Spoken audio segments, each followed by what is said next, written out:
नमस्कार। क्या हाल चाल है? सब ठीक है? बहुत बढ़िया, बहुत बढ़िया। अपनों और अपने को ख्याल रखो और जब टाइम मिले तो वीडियो देखो। देसी देख बेगर ब्रेक पगे लाग लपेट, बिल्कुल देसी अंदाज में। चर्चाएं 2024 को लेके भी हैं, 4 सूबे में भी इलेक्शन हैं, उनको लेके भी चर्चाएं हैं। लेकिन 2024 वहां पर चर्चा बहुत ज्यादा है और खास तौर पे बीएसपी सुप्रीमो मायावती को लेकर चर्चाएं जोर पकड़ रही हैं और मीडिया में तरह तरह की खबर चल रही कि बसपा सुप्रीमो ना एनडीए में शामिल है ना इंडिया में शामिल है, वो अलग एक अपना एक नया मोर्चा बना रही है। खबर ऐसी भी चल रही है। चलो खबर बताना आप। देश में 2024 के लोकसभा चुनाव होने हैं। चुनाव से पहले 2 बड़े गठबंधन एनडीए और इंडिया के अलावा तीसरे मोर्चा को लेकर भी चर्चा है रही है और कही जा रही है कि अभी तक जो दल इन दोनों गठबंधन के साथ नहीं गए हैं वो मोर्चा में शामिल है सके हैं।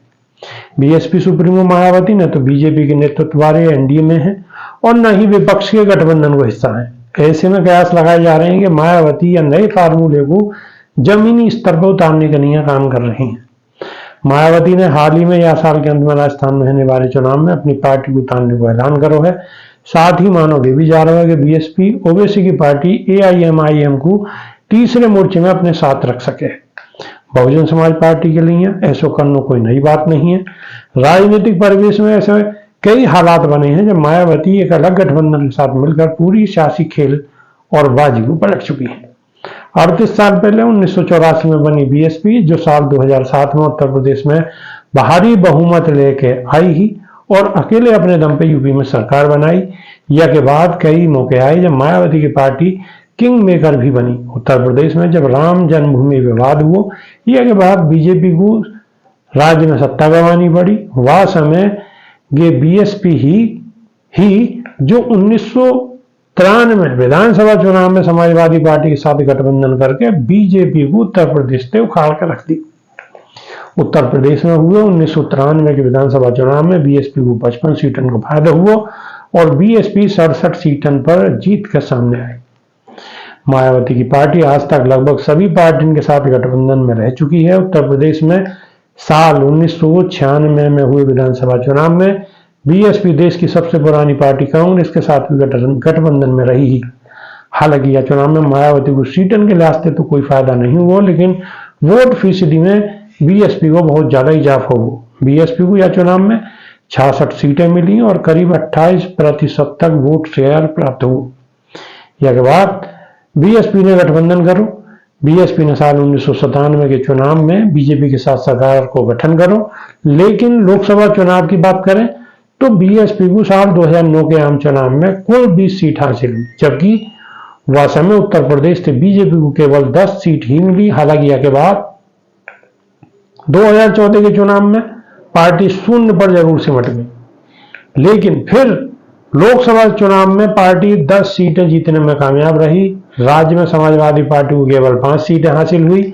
अब ऐसे में चर्चा की है कि बीएसपी अपने पारंपरिक दलित वोटर के साथ मुस्लिम मतदाताओं को एक साथ लाके एक अलग समीकरण तैयार करने में लगी है।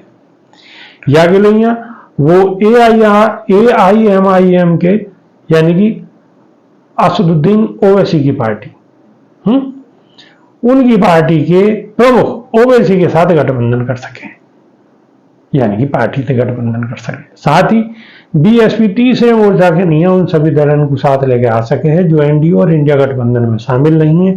ऐसे में कहीं अगर हंग पार्लियामेंट की स्थिति हो तो मोर्चा अहम रोल में दिखाई देगा।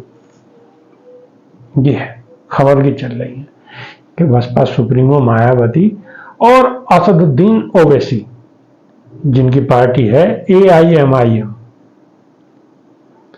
उनको शामिल करके एक नया मोर्चा बनाने की तैयारी है। और जो एनडीए और इंडिया दोनों पार्टी में, दोनों गठबंधन में जो दल शामिल नहीं है, वो बसपा सुप्रीमो के साथ या ओवैसी के साथ शामिल है सके। और अगर हंग पार्लियामेंट बनी, यानी कि स्थिति गाय की भी अगर बढ़िया ना हुई, तो ये अहम रोल अदा कर सके। ये स्थिति है। हालांकि ये अभी चर्चा है, शुरुआती है, हमें कोई अभी बहुत ज्यादा दम ना है, लेकिन अभी ऐसी ऐसी कहानी तो बहुत चलती रहेंगी, नई नई कहानी चलती रहेंगी, नई नई बातें सुनने को मिलेंगी। लेकिन आने वाले समय में स्थिति और क्लियर होगी। आप वीडियो देखते रहो, शेयर करते रहो, लाइक करते रहो, कमेंट करते रहो और समाज में को बातें को फैलाते रहो। नई वीडियो में फिर आपसे रूबरू होंगे। जब तक के नहीं देसी देख फिगर ब्रेक भगेल लाग लपेट, बिल्कुल देसी अंदाज। बहुत बहुत धन्यवाद। नमस्कार।